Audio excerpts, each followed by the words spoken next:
Good evening, everybody, and thank you for joining this Wednesday webinar. My name is Tatiana Anderson, and I am on the board of the Columbia Club here in the DMV area, and I'm super excited about this talk. We are, of course, sponsoring this in partnership with the Harvard Club of the area, as well as the National Women's History Museum.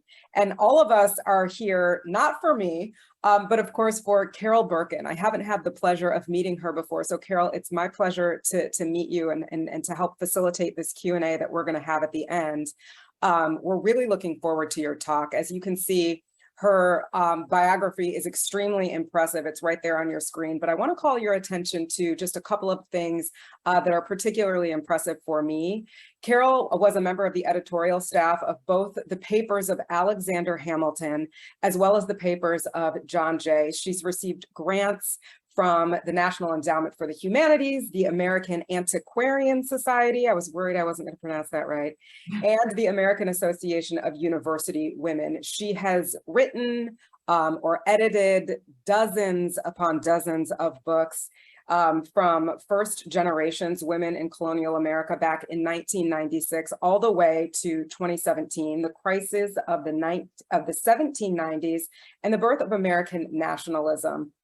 She's appeared in documentaries on PBS, the History Channel, including her son's favorite documentary, History of Sex. And with that, I would love to hand it over to you, Carol, because of course we are here for you. Thank you. Thank you very much. Yes, that was his favorite documentary until I explained to him that it wasn't a how-to, and he left the room. So that was it. I want to thank the Columbia University Club and the Harvard Club and I'm on the board and I can't National Women's History Museum. National Women's We're not forgetting them, no. Right, museum. I couldn't remember our official title. I appreciate the chance to talk about my favorite subject. So let me ask you to think back to the iconic images of the American Revolution. British redcoats firing into a crowd of Bostonians. Lexington and Concord and the shot heard around the world. That's a bit of an exaggeration. I don't think people in African nations or in China heard it, but it was significant. Patriots in breeches and wigs gathered together to sign the Declaration of Independence. Weary soldiers traipsing barefoot through the snow at Valley Forge, and General Washington crossing the Delaware. I'm sure all of you know that despite that wonderful painting in the Metropolitan Museum, it's completely inaccurate. They came across on rafts so that the horses and the cannons could also be carried. And Washington was no fool. He did not stand up or he might have fallen into the river. For many Americans, these images capture the story of the struggle for independence. But perhaps you, like me, notice that something is really missing in this pictorial account of the revolution, and that something is women. Are we supposed to believe that the revolution was, as oh so many historians once portrayed it, an exclusively male event? Did women have no role to play in the boycotts and propaganda that radicalized colonists before the revolution? Did the long home front war that followed, fought in farm fields, on village streets, and in seaport cities simply escape women's notice? Did women exhibit some pathological passivity in the face of invading armies, scarcity, and the calls to lay down one's life for liberty and freedom? Well, the answer to all these questions is, of course, no. The iconic images above, with the exception of those that illustrate men involved in formal political power, tell an incomplete story without the addition of women. So let me offer you tonight a very different perspective on this struggle for independence. And the best place to start, I think, is 1763, when British citizens on both continents celebrated their nation's triumph against the French in the 7 Years' War.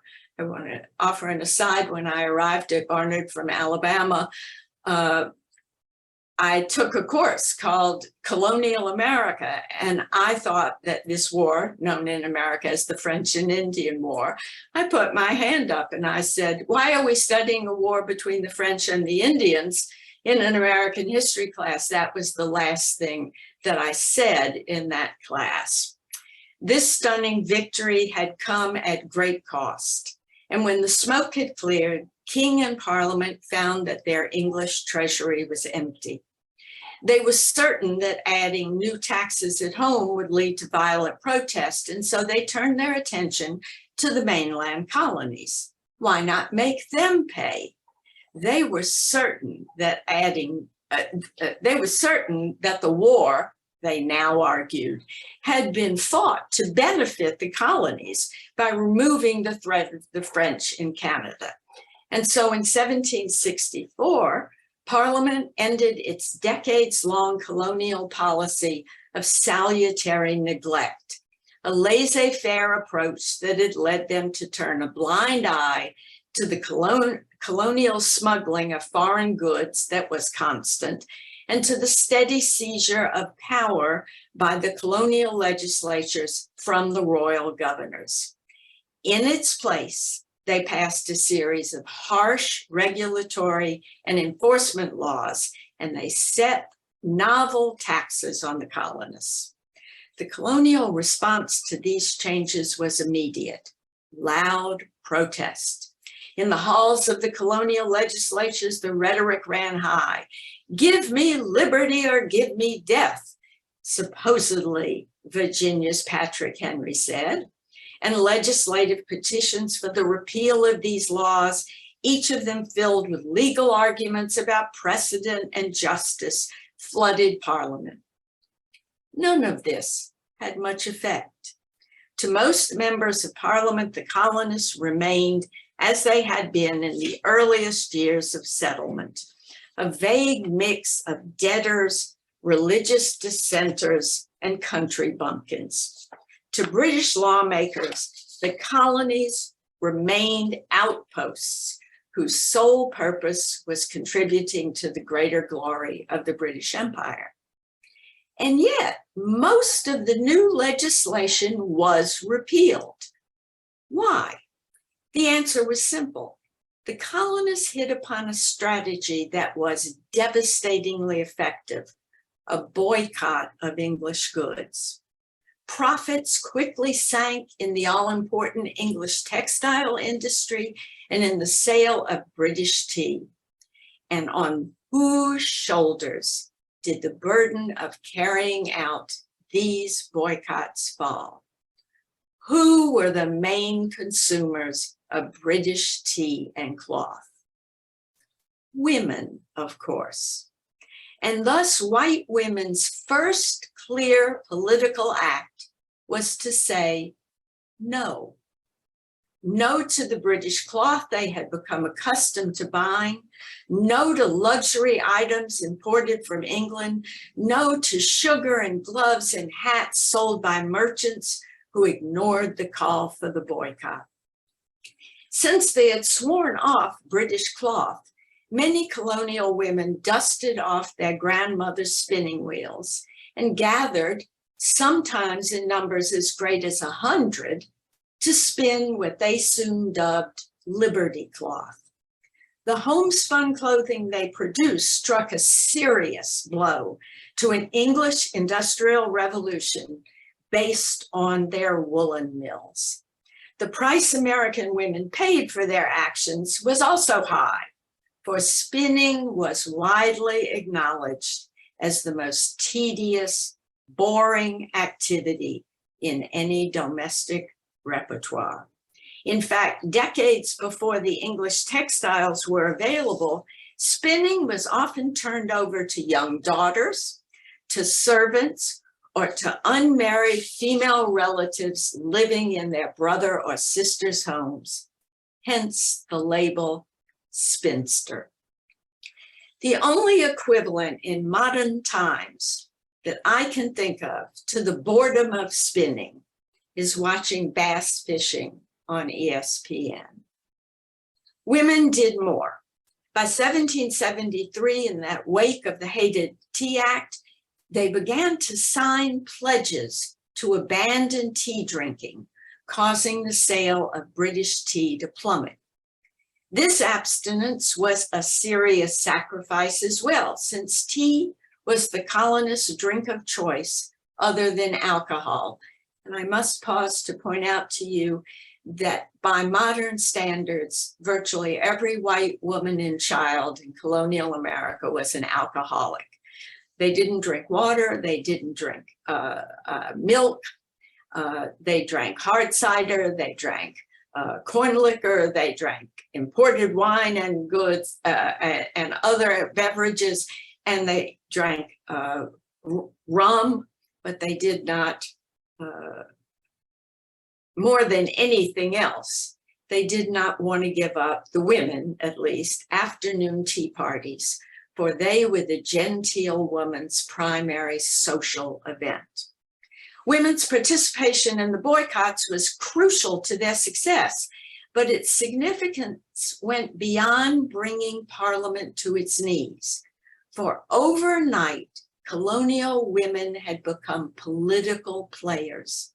Their daily life had been politicized by the boycott. They were suddenly more than wives and mothers operating privately in the domestic sphere. They were active citizens fighting for their rights. As they gathered to picket shops, still trying to sell British goods, and one Massachusetts newspaper reported, the women marched in martial array around a merchant shop in far better form than our militia ever has. As they created clothing made from what they called Liberty cloth, they were transforming themselves into daughters of liberty. As 13-year-old Anna Green Winslow would put it, as I am, as we say, a daughter of liberty, I choose to wear as much of our own manufacturing as possible. It was perhaps a measure of this revolution in female identity that the leading propagandist for colonial opposition to what Americans would call British tyranny was not a man, but a woman, Mercy Otis Warren, whose plays, published in New England newspapers, drew hundreds to the ranks of revolutionaries. This dramatic radicalization of women was not lost on American men. Social and political conservatives bemoaned it, and English pundits mocked it. When the Edenton, North Carolina ladies wrote and published their manifesto against drinking English tea, and they made a point of saying, we are not publishing this because our husbands told us to. We are publishing this as patriots and advocates of American liberty. When it was published, the manifesto was published, a British cartoon offered the nightmare vision you see on your screen of masculinized colonial women and emasculinized colonial men. Colonial radicals, on the other hand, were quick to praise this new development. Patriots like Connecticut's Ezra Stiles boasted that women, quote, surpassed the men for eagerness and spirit in the defense of liberty. And colonial ministers who had spent a lifetime preaching women's subservience and enjoining their silence, not only in the church, but in all public matters, now offered up sermons of praise for the daughters of liberty. Women's sudden new political consciousness was captured in the declaration of one young girl. We have now commenced perfect statesmen, she wrote, and women in every colony agreed. Thus, that image of the pre-revolutionary protest era as exclusively male is shattered.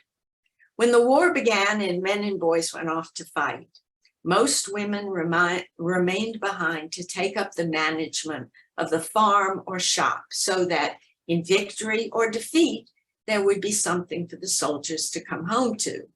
This shouldering of male work roles was added to women's traditional burdens of childcare, household production of useful items, and household maintenance. My students always used to initially say, oh, they must have been so excited to be doing men's work. And the answer I always give them was no. Since most women were pregnant every 2.5 or 3 years, when their husbands left, they might have been pregnant, they might have had a baby still in their arms, they had several young children. And if you had a tough day out in the field or in the house, you couldn't order in pizza. They had to produce out of raw materials all of the usable items, from foodstuffs to now clothing, that their family needed. And they had to maintain the household as well. And the new duties came in the midst of shortages of vital supplies now that England was the enemy.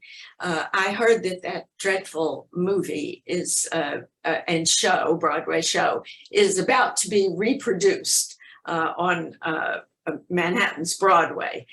It's a terrible version of the coming of the revolution, and my students always, who had seen it back in the day, always said, I know Benjamin Franklin sang while they were writing the Declaration of Independence because I saw it in 1776.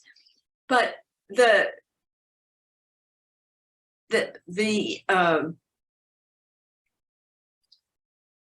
women who really faced the difficulties faced it in the midst of these shortages of vital supplies. If you remember, in 1776, the only thing that was really realistic, as far as I'm concerned, is when Abigail Adams sings, pins, John, pins, because you couldn't make clothing without the existence of pins, and they had vanished because they came from England. That's just one of the supplies that women suffered the absence of.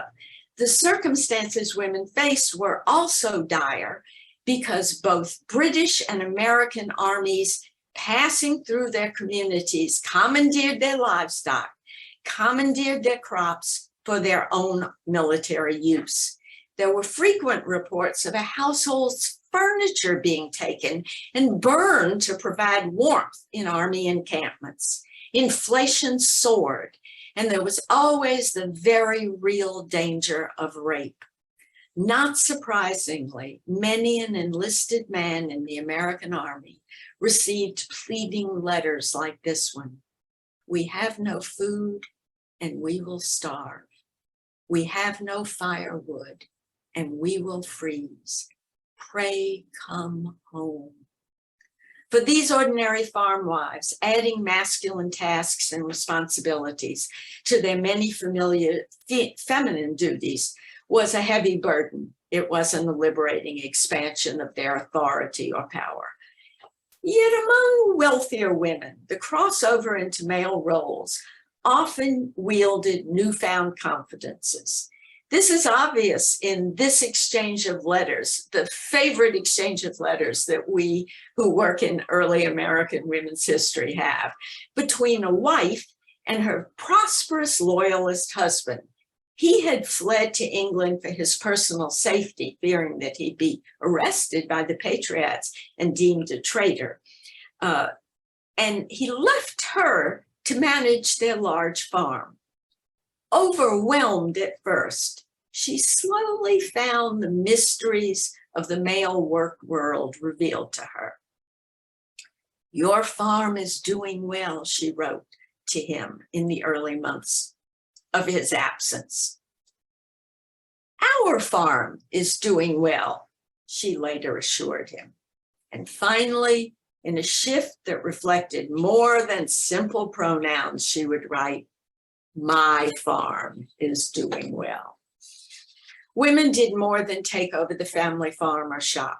From the earliest months of the war, they provided invaluable service to the military effort. In Philadelphia, for example, Benjamin Franklin's daughter, Sarah Franklin Bosch, and Pennsylvania governor's wife, Esther de Burt Reed, mounted the first major fund drive in American history. Under the direction of these two women, genteel, that is upper class and upper middle class women, were organized into teams to solicit money and supplies from every household in Philadelphia for the Continental Army. By knocking on strangers' doors, these genteel women broke every known rule of female etiquette. Women were not supposed to be on the streets without a male escort, and women were not supposed to speak to strange men without a formal introduction.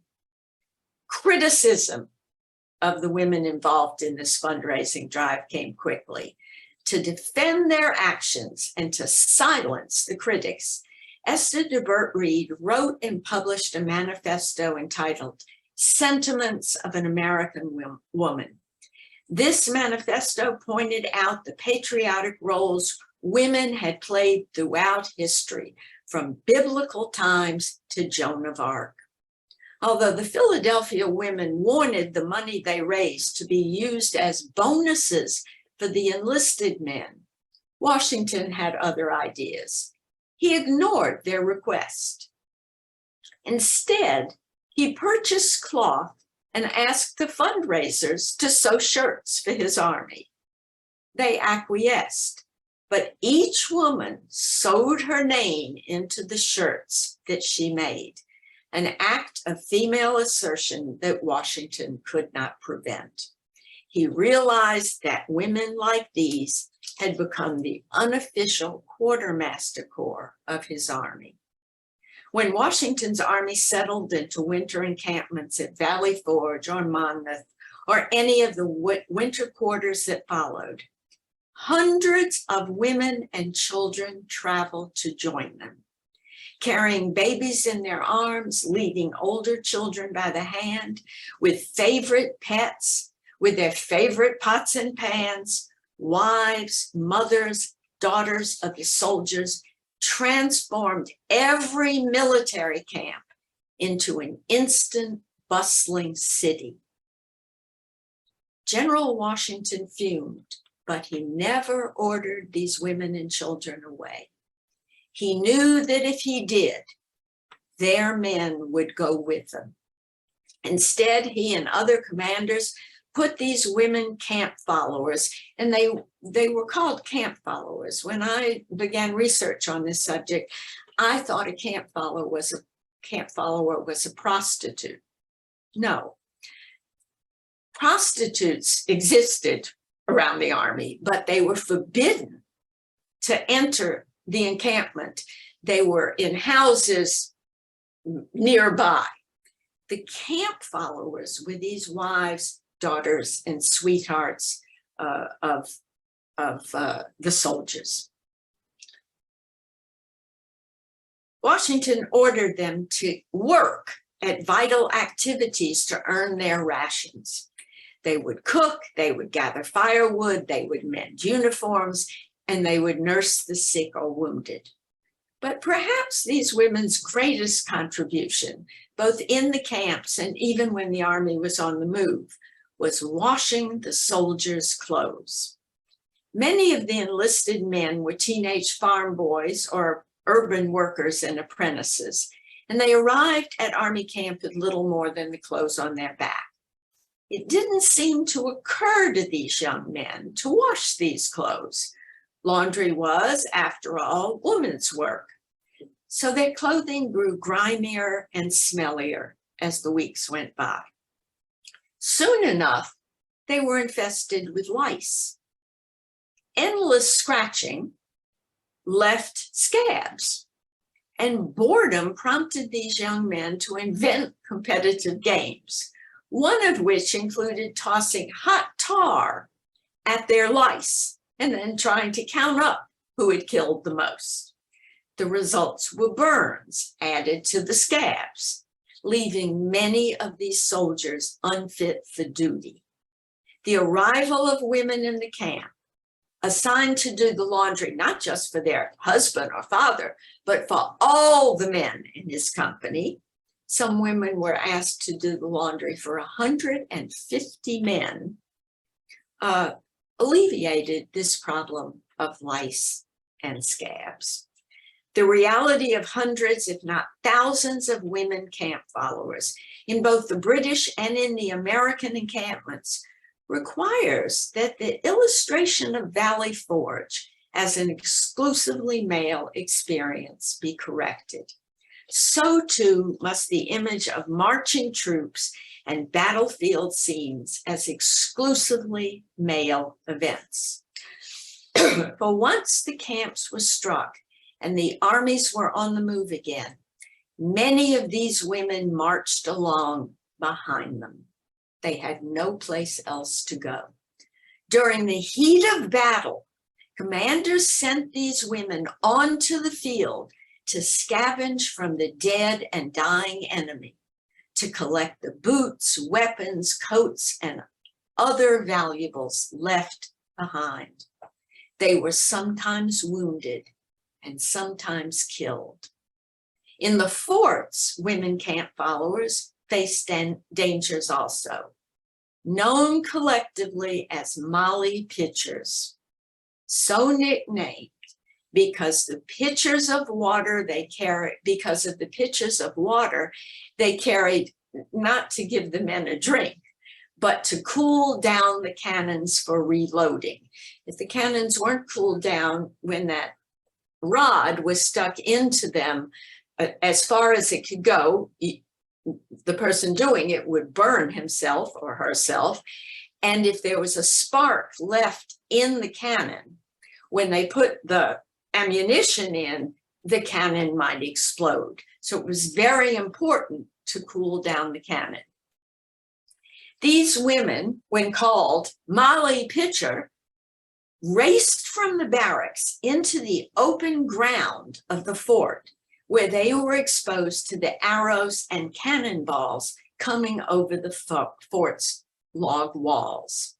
If men fell at their posts, these women often took up their positions. But as they ran across the field, the open field, they were often injured. After the war, over 250 Molly pitchers petitioned Congress for military pensions, providing evidence of injuries incurred during battle. None of them got these pensions. For many school children, and for their parents as well, the only familiar female name from the war is Molly Pitcher. There was no such individual person. Few know this. And I have to say that the state of New Jersey apparently doesn't know it either, because one of the few rest stops on their highways named after a woman is named after an imaginary or fictitious woman, Molly Pitcher. Women could and did aid the war effort in many other ways. They served as spies, as couriers, and as saboteurs. From New England to the frontier of Georgia, young girls rode through the night to rouse militia units, to warn civilians of the approach of the enemy, and to carry messages between patriotic commanders. I have to stop and tell you, back before the 1970s, when women historians began to ask where were the women, when there was a kind of gender amnesia, as I call it, about the American Revolution and so many other things in American history, it was the DAR that preserved the stories of these young girls who were heroes in the American Revolution. And they shared these with me when I wrote Revolutionary Mothers, and I much appreciated it. The stories of these young women were handed down orally, generation after generation. And different members of the family remembered the stories somewhat differently. So sometimes the girl was on a white horse, and sometimes she was 16, and sometimes she was 12, but the story remained the same. And one thing that was constant in all of the stories is all of them rode out on a dark and gloomy night. None of them ever rode out when the stars were shining and the moon was bright. On Long Island, women were members of an organized spy ring, the Culper Ring. They, I think, invented semaphore signaling. The American Army, a portion of it was across the Long Island Sound in Connecticut. The British had boats patrolling the Sound so that the soldiers or spies from the American Army couldn't come across and make their way to New York City, which the British had occupied. The women would go out to their clotheslines, and if there were no patrol boats in sight, if it would be safe to row over from the Connecticut side, they would hang one black item on the clothesline and two white ones. If it wasn't safe, they would hang one white one and two colored ones or black ones. And this is how they signaled to the Americans waiting in Connecticut to come across to the New York side. In occupied Philadelphia, a Quaker woman spied on the British commanders who had commandeered a space in her house, and she reported their plans for a sneak attack on Washington's army that really rescued that army. And in Georgia, a tall, muscular, enslaved woman made a daring rescue of her diminutive master from the dungeon of an enemy fortress. This story of Mammy Kate is one of my favorite. Mammy Kate was a big, tall woman, and she, the man who enslaved her, owned her, was a very tiny man. He was about 5'2", 5'1", very diminutive, and his name was Stephen Hurd. And when Mammy Kate heard that he had been captured and that he was being held in the dungeon in the Augusta fortress and that they were going to execute him, she said, no, that can't happen. She mounted his white horse. She rode to Augusta. She got a big laundry basket that she put on her head. And she went and said to the soldiers and particularly the officers at the Augusta fort, I'm a great laundress. I can wash your uniforms and iron them and they'll look wonderful. And they all said, great, wonderful. And for a couple of weeks, she would take their dirty uniforms in her basket, and she would return with them in the basket. And this went on for several weeks, and they all got to know Mammy Kate. And at one point then she said, would you mind if I went down and asked if your prisoners have anything valuable they can give me? I could wash their linens. Sure, Mammy Kate, go down, they said. She went down. She went to Stephen Hurd's cell. She put his linens in her basket. She carried them off, and she did this for about a week. And then one day she came out with a basket on her head. You probably guessed it. What was in the basket? Stephen Hurd. And they escaped, and to thank her, Hurd freed Mammy Kate and her family, her entire family, gave them a plot of land. And when Mammy Kate died, she was buried in the Hurd family cemetery. What propelled Mammy Kate to demonstrate her loyalty to her master? We do not know.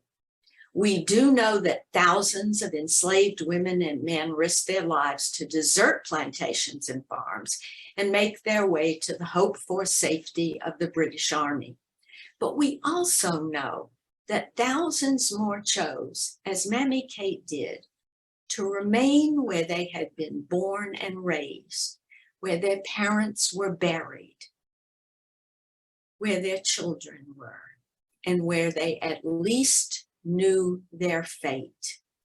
I suppose you could say that their choice was the devil you know is better than the devil you don't know. In my book, Revolutionary Mothers, I actually recount in detail the racism that followed the African Americans who fled to the British Army, those who survived, and who were resettled in Canada. The racism they experienced there from white loyalists who also had been relocated to Canada led about 1,500 of them to make another trip to Africa to escape once again.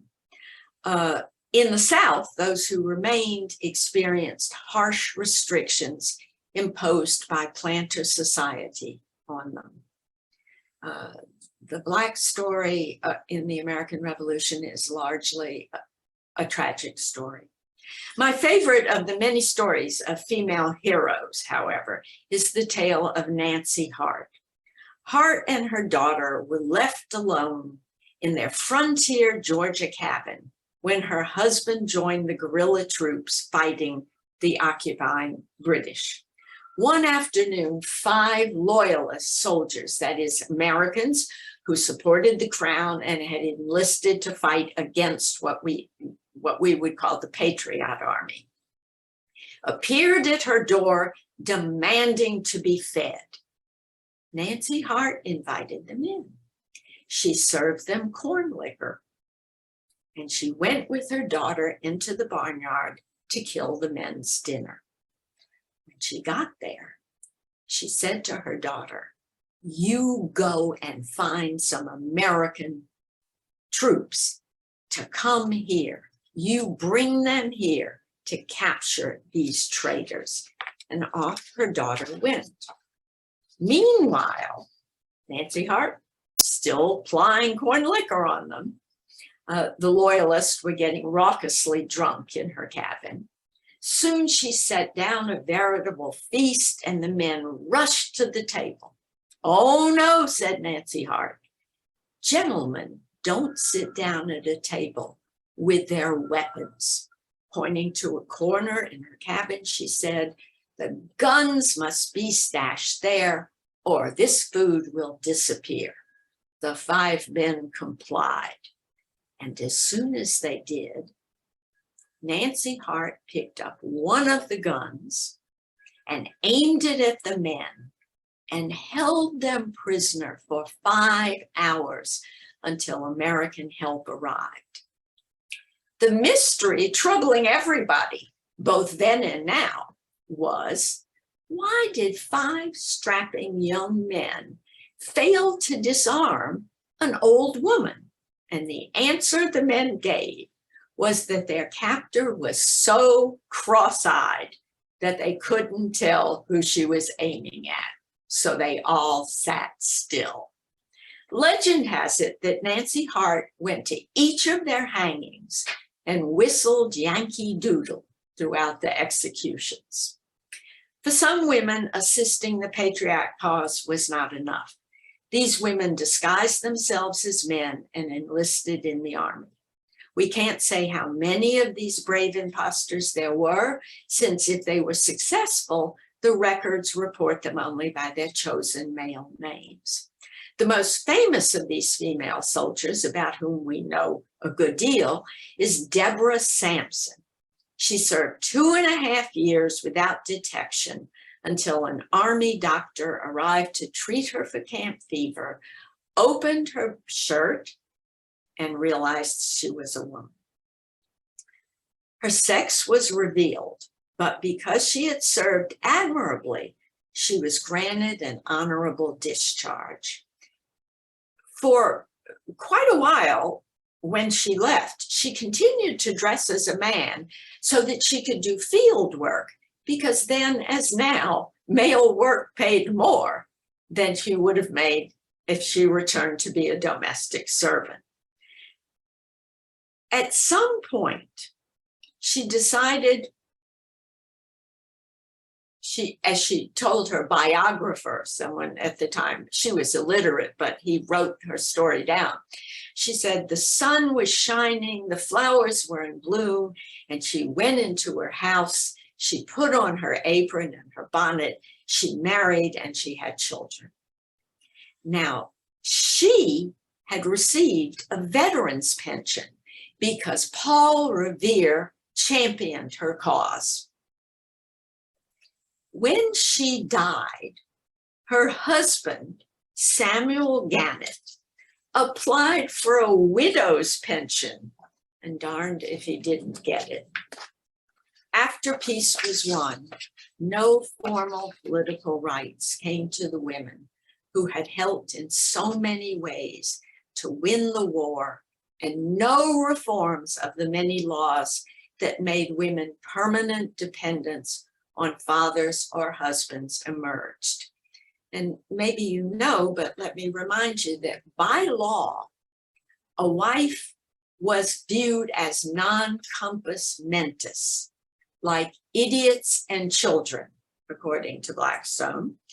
She was the ward of her father and then the ward of her husband. She couldn't sue or be sued. She couldn't own, buy, or sell property, and any wages she might earn belonged to her husband. Her body belonged to her husband, and her children did as well. If a woman ran away from her husband, the flyer that was put up said, "She has abducted her body from me." It was this legal and economic dependency that Abigail Adams hoped the founding fathers would lift from her sex. Remember, everyone knows the beginning of Abigail's letter. Remember the ladies.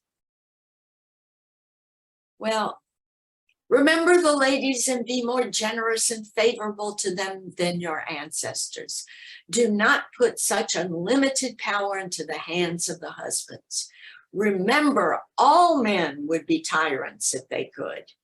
If particular care and attention is not paid to the ladies, we are determined to foment a rebellion and will not hold ourselves bound by any laws in which we have no voice or representation. A wonderful play on the whole principle of the American Revolution. Now, a lot of people like to say that Abigail and John were special because they had an egalitarian marriage. Well, I urge you to read, there were not 2 letters, but 4 letters on this subject. Abigail said, remember the ladies. John wrote back, and I'm of course paraphrasing, ha ha ha, you're saucy, meaning you're a smart aleck. Abigail wrote a second letter. John, I'm serious. You must change the laws that bind women as wards of their husbands. John's reply, shut up. So much for total egalitarianism. I would argue that if in fact these, what are essentially legal and economic limits that were placed on women had been lifted, we would have seen the movement for women's equality in all regards happen much sooner than it did. It would take until 1848 for New York to pass the first Married Women's Property Act. And as you know, it would take until 1920 for women to receive formal political rights. Nevertheless, changes did come. The long-standing insistence that women were incapable of rational and therefore moral decision-making, which was the basis for this declaring women the wards of their husbands and their fathers, had been challenged and shattered by women's active participation in the fight for independence, by their commitment to sacrifice for liberty and for independence. It was begrudgingly admitted that women were at the very least then the moral equals of men. Reformer Judith Sargent Murray took the issue further. She slyly suggested in a letter to a friend, women's moral superiority. She wrote, that Eve was indeed the weaker vessel, I boldly take upon me to deny. Nay, it should seem she was abundantly the stronger vessel, since all the deep-laid art of the most subtle fiend, that is the devil, that inhabited the infernal regions was requisite to draw her from her allegiance to God's commandment, while Adam was overcome by the influence of the softer passions merely by his attachment to a female. In other words, Satan had to lure Eve, but all Eve had to do was say, here, Adam, have a bite. If men were not willing to allow their wives and daughters legal and political rights, the post-war generation's leaders did radically alter the expectations of male and female roles within the family. In colonial society, much to my students' surprise, husbands, not mothers, that is, fathers, not mothers, had been expected to socialize their children, especially their sons, to teach them their role in the larger society and the moral standards they were expected to respect. But after the revolution, the recognition of women's moral and rational abilities prompted society to turn over these weighty tasks to mothers. This shift carried with it an understanding that mothering in the new republic was a civic duty, not just a private one. Indeed, ministers and public leaders declared that the fate of the new republic hinged on women's willingness to train their children to be patriotic, to be willing to risk life and property for the defense of their nation. Mothers, in short, were now responsible for the survival of American liberty. The result was a new gender ideal, it didn't last very long, for white women called Republican womanhood. Seeing the revolution through women's eyes asks us to do something more than simply acknowledge the role of women in the struggle for independence, important as that is. It reminds us of the great irony of the American Revolution and its ideals of liberty, independence, and freedom. For these three goals were not only embraced by the colonists we call patriots, they were also embraced by the African Americans, Native Americans, and loyalists to the crown who were the enemies of those patriots. The desire for freedom and liberty propelled enslaved women and men to make that fraught journey to British encampments or to seek refuge among Indian communities.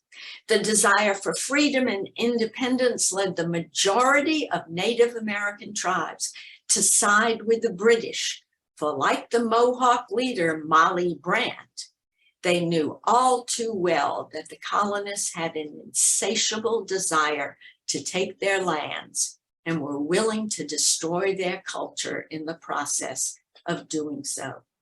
And in their own way, the Loyalists, men and women of all races who swore loyalty to the crown, were willing to make sacrifices, including sacrifice of their homes and their homeland, to preserve what they considered the liberties and blessings of English citizenship. As I wrote Revolutionary Mothers, I came to realize that in 1776, Americans were engaged in multiple overlapping struggles to achieve their independence.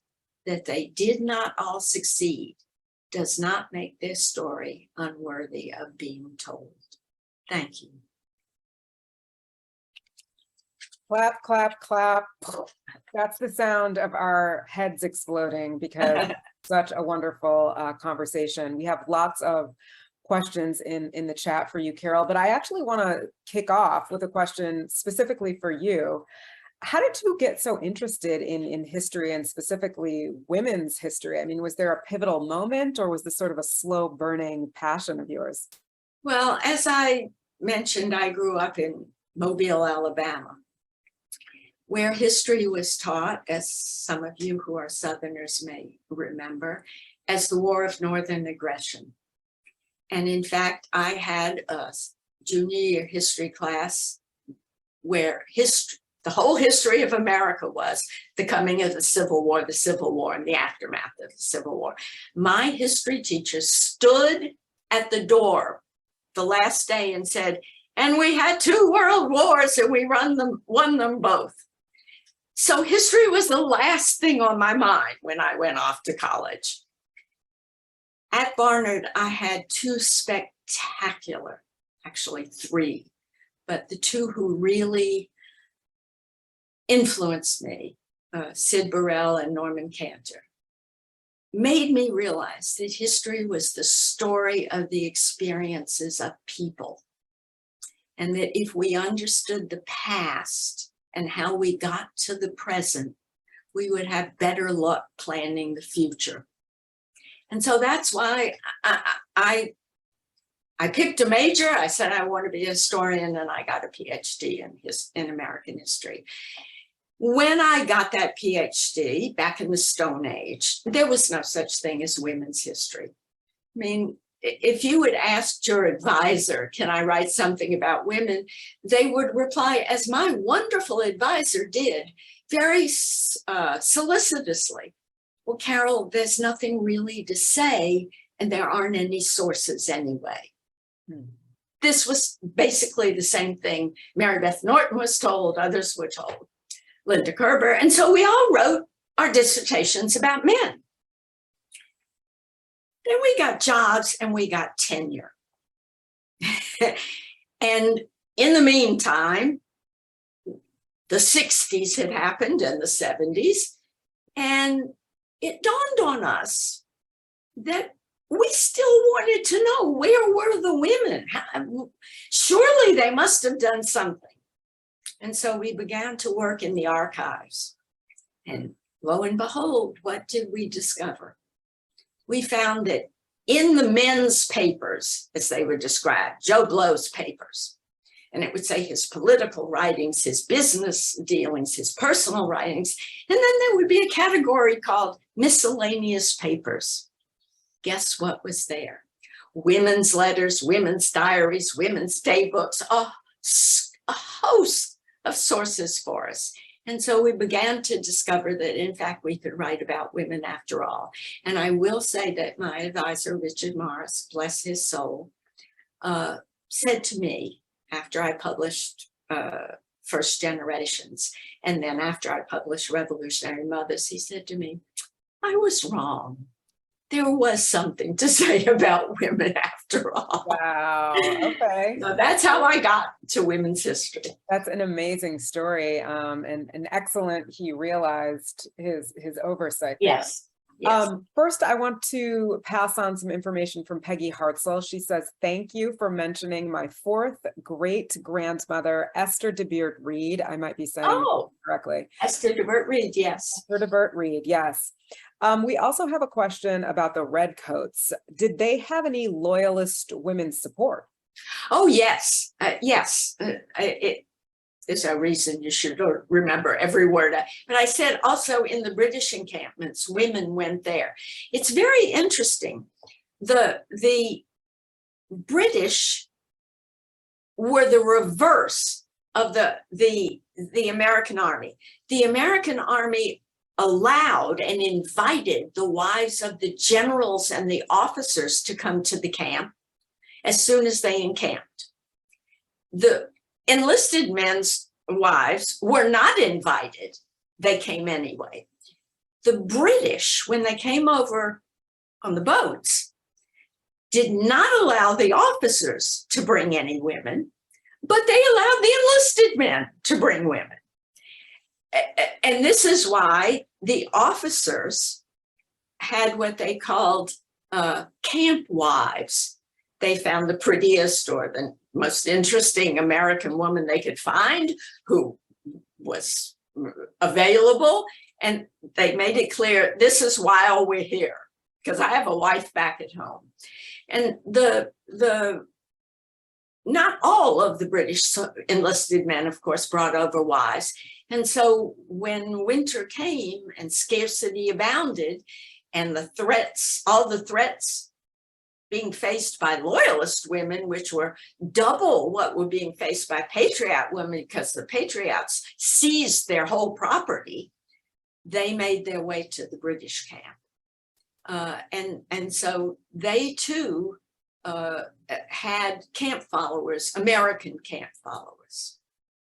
Not all of these relationships, I'm fairly certain, were consensual. There's a question in the chat about whether or not there were any criminal proceedings available on the record against the Redcoats for harassing and possibly raping patriot women. It's a great question, and this was the 18th century. We have accounts when the army marched from New York to Philadelphia, when it took up residence in Philadelphia. We have accounts of gang rapes of women and their daughters, some girls as young as 12 or 13.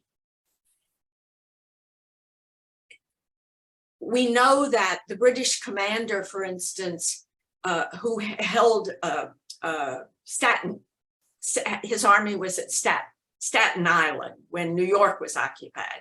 He thought it was quite amusing that, as he said, any young woman who went out to pick a rose from her garden was likely to be raped by one of my lusty men. He thought that was funny. Women were very hesitant to report this because then, as now, they feared they would be blamed. And so if you think rape is underreported now, it was really underreported in the 18th century. And the British soldiers were never that is, they couldn't capture the ones and put them on trial who had done it. But we know that that rape was not uncommon. The American army, by the way, Washington was adamant that the men not misbehave, not even be rude to women. He was smart enough to know that he needed the support of the towns and the countryside. And so at one point, soldiers, American soldiers, went skinny dipping in a lake near a town, and Washington read them the Riot Act. And he said, "You have embarrassed the good women of the town. Don't you ever do anything like that again." So he was really, now this doesn't mean that there weren't American soldiers who raped women. I don't have any records of them, but his attitude was very different from the commanding officer on Staten Island. He did not want the army, he wanted them on their best behavior. And what about the status of women in general? I mean, was there any permanent change in the status of women after the end of the Revolutionary War? Did they sort of revert back to the status that they had in Columbia? They certainly reverted back to being wards of their husband. They, you know, the laws didn't change. If you were a married woman, you basically vanished legally, and you vanished economically, in the sense that when sailors, for instance, went off to sea, they could get a special permit for their wife to earn money. But as soon as they came home, that was done. So they remained dependents. Talk about dependency, which the American patriots like to talk about a lot in relationship to Britain. Women were dependents. What they got was this new recognition that they weren't idiots or children, that they could in fact make what 18th century people called rational decisions, by which they meant moral decisions, judge right from wrong. That this is one reason why usually women were accused of practicing witchcraft because it was assumed that these women couldn't tell right from wrong, right? Once they decided that women were the moral equals of men, that's when they elevated women's status, not their daily reality in terms of rights, but their status by saying that you are capable of raising your sons and your daughters. And from that came, in fact, the women were very clever. There are always unexpected consequences. The women said, or women speaking for other women said, oh, we take on this duty readily, but you know, if we're going to educate our children and tell them the history of the colonies and the history of Britain's behavior and about law and moral philosophy, we have to be educated too. I mean, women had never gone to school. And all across the colonies, from Maine to Georgia, young ladies' academies arose. They were only for the upper classes, but the curriculums, I love to tell when I'm talking to teachers, the curriculums were the same as the male preparatory school curriculums, because then as now administrators are too lazy to come up with something new. And so they studied, these young women studied moral philosophy, they studied geography, they studied history, they studied mathematics, and so they got good educations. And more than that, they were gathered together in one place. Well, we all know what happens when people are educated and when they can talk to one another freely. What they realized was, just because something is one way doesn't mean it always has to be that way. Things have changed over the centuries. Why can't we have rights? Why can't we have a political voice? It's only 75 years until the Seneca Falls Convention. And my students say, oh, that's such a long time. But really, in the flow of history, that's a tiny blip.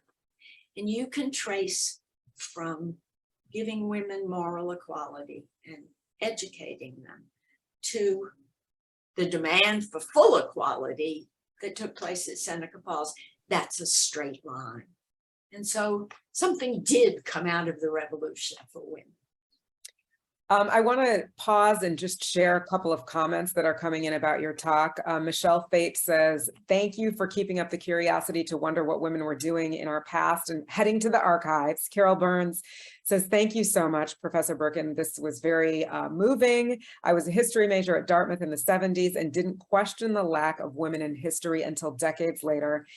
Kaylin B says, no question. I just wanted to say thank you for this incredibly enlightening presentation and for your career rediscovering the missing women. I'll be buying copies of your book for my favorite aunts, who I know will love it. I want to move on to another question. This listener is saying, you didn't mention Betsy Ross. Can you explain or expand on her role in supporting the Patriots? Hold on to your hats. Uh-oh. I hate to be a debunker. Betsy Ross was not a seamstress. It's amazing how women are reduced to their lowest level. She was an upholsterer. That meant she made furniture. That meant she was an artisan. She was not someone sitting around sewing. She had an artisanal workshop. And it may be that Washington went and said to her, Betsy, we have to design a flag. But I guarantee you that she didn't sew it. She told someone or some two in her workshop, here's the design, sew that flag, I'm busy. Why? I mean, I don't mind if people want to talk about Betsy Ross and the flag, but I mind that she is reduced in importance in terms of what her capabilities were by calling her a seamstress. She was an artisan. She was a skilled worker. And she had a thriving business, by the way. She was no slouch. That's why Washington knew about her. Here's another question from an anonymous attendee. How does the misogyny and racism in the current royal family reflect on our current events, including the US Supreme Court and Republicans in Congress, their attempt on women's reproductive rights? What's really changed here? I like to tell everybody, once the typewriter's invented, I don't do that history. And I will answer your question, but I want to make it clear that I answer it solely as my opinion. That's fair. I am not an expert in this field, but I think certainly that the attack on Meghan Markle is racist. I mean, if not entirely from the quote royal family, certainly from the press. It is obvious that they didn't want a person of color in their midst, or in the midst of the royal family. And I think that, I mean, I virtually cry every day about the state of political affairs in this country. I keep up, I'm a news junkie, I guess you would say. And you know, I'm going to turn 80 October 1st. I won't be around for the total demise of democracy, but I have children and grandchildren who will be. And I am terribly worried about it. I am terribly worried about what has happened. The Republican Party has gone whole hog for Trumpian politics. There's no, besides Kinzinger and Liz Cheney, we don't hear of, occasionally Mitt Romney, we don't hear a voice saying, stop this, this is not right.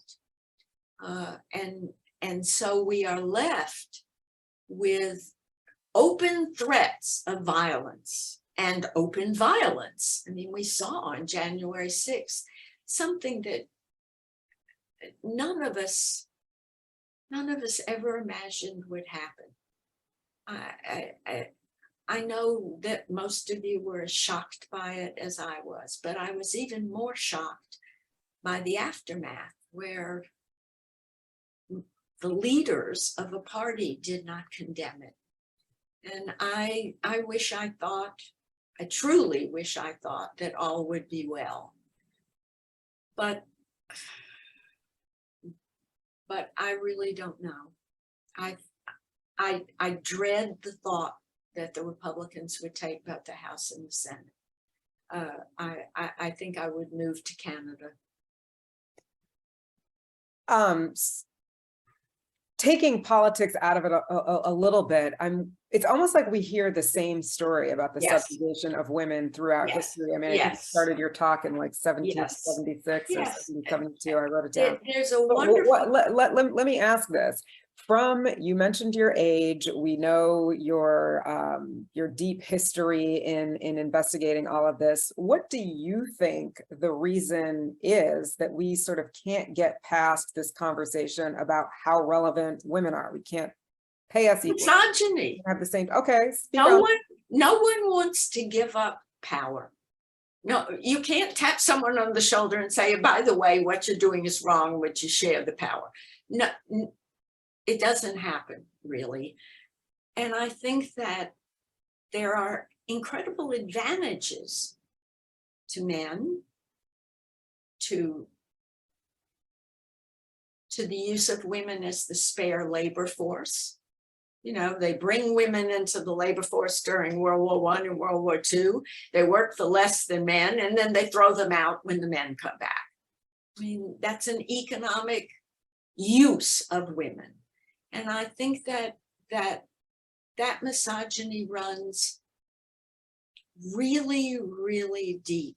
As long as, well, forgive me for saying this, as long as you can watch a young woman dance a pole dance, you know, in a gentleman's club, that misogyny gets reinforced every single day.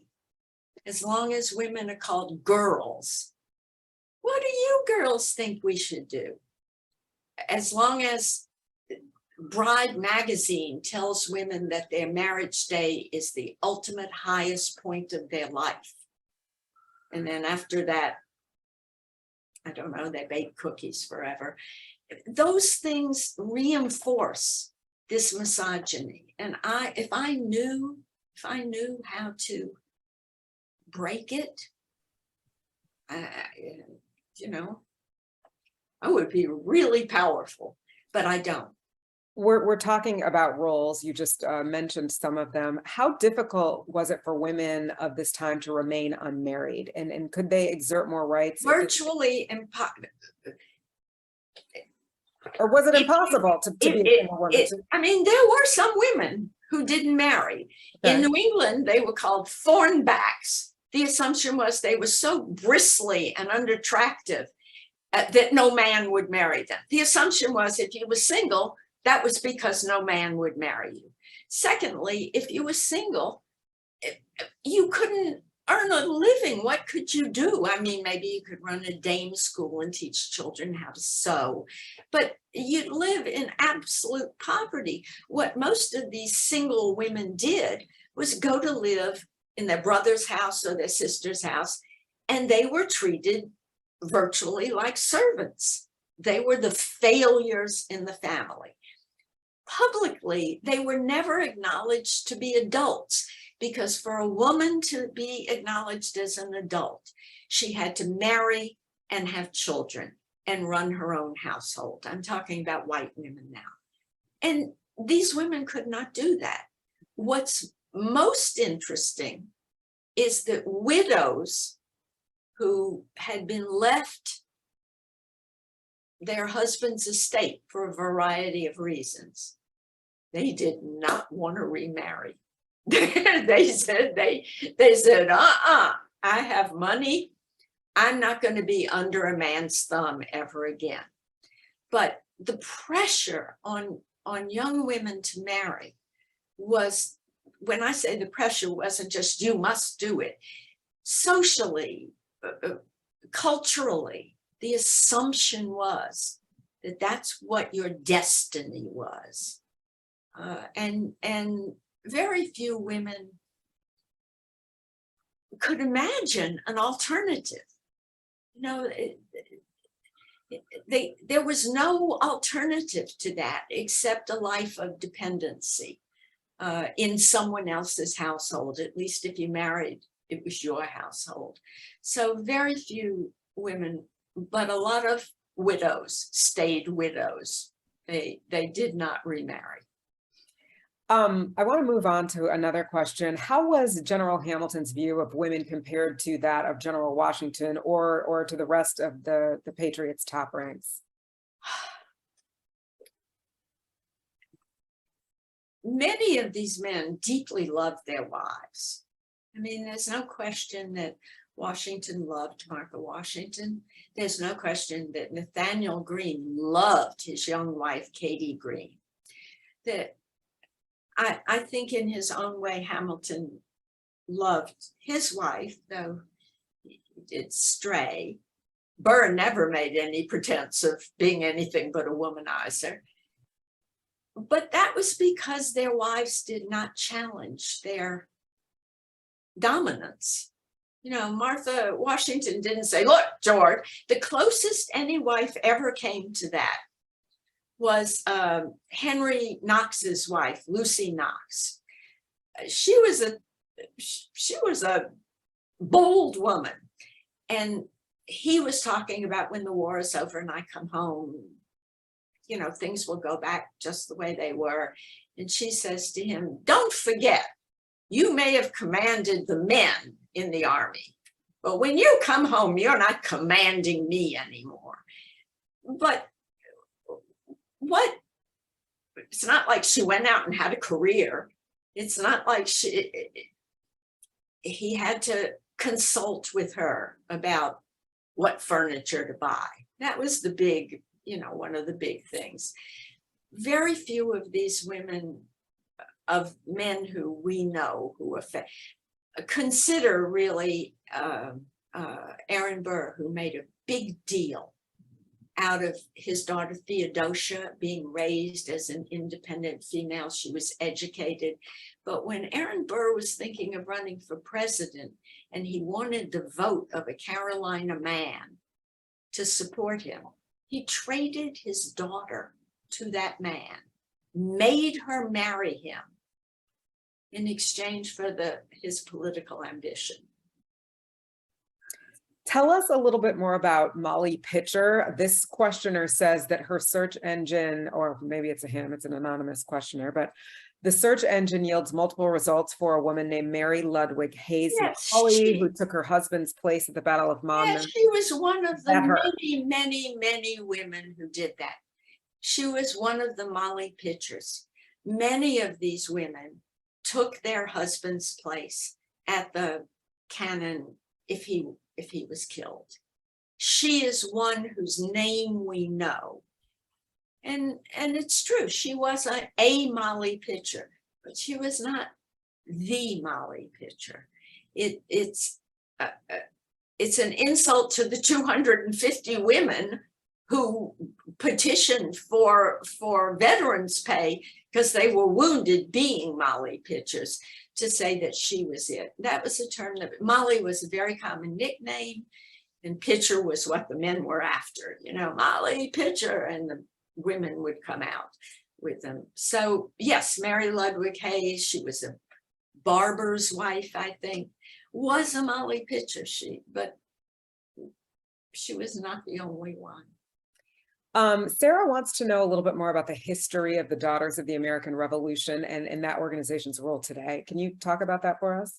My family came over in a cattle boat at the turn of the 20th century, so I'm not a member of the DAR, but I will say that during that long century and a half or more of gender amnesia, when women were not written into history, DAR kept women's names alive, not just women of the revolution, but other heroic women who were engaged in westward expansion. Because if you look at the names of their chapters, they are all named after a woman who needs to be remembered. And they collected their letters, and they were wonderful in helping me. Because when I got to that chapter that I wanted to write about women spies and saboteurs and messengers, and it dawned on me to see if the DAR had named any chapters after them. And everyone that I wrote to said, oh yes, and we have accounts by 2 generations later of the story of that person. We have letters, we'll send them to you. They were really quite wonderful. They're basically like the Elk Club or I can't think of another male organization. They do community work. They put together, when there's a war or if there are soldiers abroad, they write letters and send baskets of things to soldiers abroad. They do a lot of charitable work. But you cannot be a member unless you can trace your background to before the American Revolution. And they now accept Black members. There are Black members of the DAR. DAR has come to that recognition, because when I went to speak at their national convention 3 years ago, I think 3 years before COVID, the young woman who was assigned to sort of take me around was a young Black woman who went to Brown University, and she could trace her lineage back to the early 18th century. Speaking of non-white women from this period of time, Louise wants to know, what can you tell us about Native American women in this period? You know that they did not have a written language at that time. And so finding documents. You're not going to find a diary of a native. And by the way, I want to add, you don't find diaries of ordinary women either. When you look for diaries and letters, you're immediately talking about the middle-class white woman and the upper-class white woman. We have some documents because Molly Brandt, who was the political and diplomatic leader of the Mohawk Indians, not her brother, who was a warrior, but she was, as one British soldier said to another, if you want something done, you go to Molly Brandt, not to her brother. We know something about her life, partly because she was married for many, many years to an Englishman, a white man who was the Indian commissioner in New York, and she could read and write. But it's very hard to find individual stories. What we can find, and this is through the aid of archaeologists and anthropologists, we do know a lot about women's role in what are called Eastern woodland, that is not the Plains Indians, but the cultivating Indians, the ones who settled in one place and who grew crops and sustained themselves. We know that women were the farmers and that they had political power and they had economic power. We know a lot about the rituals around menstruation and puberty, and we know all that from marriage patterns. We know all that from anthropologists. So we can draw a collective picture, just as we can draw a collective picture of slave women, enslaved women. But enslaved women don't leave behind written records. We can read their tombstones and we can tell from their names what African heritage they were trying to sustain. It's a wonderful article about naming patterns. We know what work African-American women did in the 18th century. We know when they had their children. We know how much they were worth to the master. But we can't, I always have a student who says to me, I want to write about what African women thought about slavery. And I say, you can't. So far, you can't, because we don't have any records of individual women. So well, there's other forms of history, and that kind of sounds like when that professor of yours was saying that you can't write about women. Oh, you can write. Well, you can write about oral history handed down. Mm-hmm. It's one of the things that Annette Gordon-Reed proved, that you can't ignore the stories that are handed down. Certainly, that's absolutely true. We know that you can write about, for instance, the slave woman who ran away from George Washington. It's a book called Never Caught. But mostly, if you look at the sources, the written sources, they're from white people from Washington complaining, about it. But I don't think yet we know how to write individual stories of individual slave women. We can, as I said, write collective portraits. We know a lot about the lives of slave women, but it's very hard to find. There was a Loyalist woman who went to Canada who left behind her view of the racism of the Loyalists in Canada. And I found that in the Black Loyalist Museum. But I don't know, other than oral histories handed down, and other than anthropology and archaeology, which is finding things at Jamestown we never thought we would find, much of what you read is the master or mistress's view of the slave woman. And that's not what we really want, right? I want to slide in a couple of more questions, Carol, because we do want to give you a few minutes to wrap up your discussion. Deborah Myers is saying, The saying has been, the hand that rocks the cradle rules the world. Why did post-revolutionary women not use their power to dismantle misogyny? Do you think really we've rocked a lot of cradles since then? We haven't dismantled misogyny. I mean, we have a women's movement today. We have women's marches. We have women still earn less than men. I mean, to ask why they didn't, I'm not being, I can give you a couple of answers that are 18th century bound answers. First of all, very few women lived in cities where they could talk to one another together. The women in Philadelphia, the rich women in Philadelphia, ran salons and talked about these questions.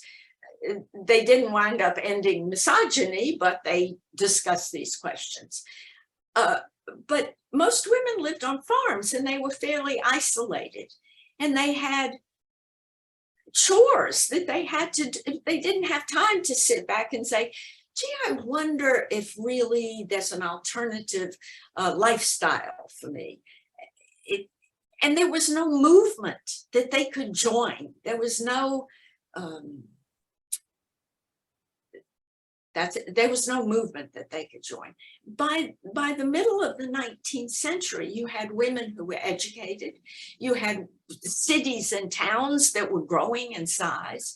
You had women who were school teachers. You had women who were authors. You had women who were artists. You had women who were entrepreneurs, in effect. And they could come together and talk. And so you could have a women's movement. But my question remains, have we gotten rid of misogyny? I think it's alive and well. The Dobbs decision is a perfect example. Elderly white men and one woman deciding, you know, what I should do, or well, my childbearing days are over, but what women should do with their bodies. So I don't know, why haven't we gotten rid of it? So I'm going to take the last question, and I'm going to press you because I feel like this is my only opportunity. You have such a rich platform of knowledge. You have such deep personal experiences. You've studied this essentially for much of your life. Mm-hmm. You have to have some thoughts on what we can do these days to try to sort of break that cycle. You said earlier, if you knew, you know, you would tell us, but I mean, you don't have any, just, you have to have a nugget of thought. No? Well, what I think is women need to organize, which we're doing. Women need to run for political office so that they can change policy, which many women now are doing. I think we're on the right track in that regard. You know, if democracy doesn't disappear, I think we're on the right track. I think that we are, in effect, doing what we can do, but not all women want liberation. I mean, part of the problem is that there are many women who either are content being, quote, a housewife or being dependent on their husband. Economically, it doesn't bother them. I don't know how we reach them. And I don't know how to change. All we can do is offer them an alternative vision. And we have that alternative vision of actual equality. That's all we can offer to men. And we have to just keep trying. You know, you don't give up. You pursue it as best you can, and in every way that you can. I've done it by trying to write about women and teach about women and persuade my students that gender roles are historically constructed. They're not innate. There's nothing innate that says a woman can bake cookies better than a man can. There's nothing innate that said women have to stay home and men go to work. That history, those roles change and they can change again. That's been my message to my students for 40 years, that you can change the way things are today. Other than that, I mean, I wish I had the golden ticket. Well, that is such a powerful thought. I'm going to let that be our last thought for the evening, if that's all right with you. Sure. Carol Berkin, thank you so much for joining this important conversation. And I want to let everybody know that this recording is going to be available in about 24 hours. So if you want to watch it again, if you want to share it with your friends, please do that. And continue to look out for the schedule of exciting events that we are putting on. We would love to see you all back here again for another amazing conversation. Carol, thank you again so very much. And thank you all for participating. And we'll see you next time. Yeah. Bye. Bye.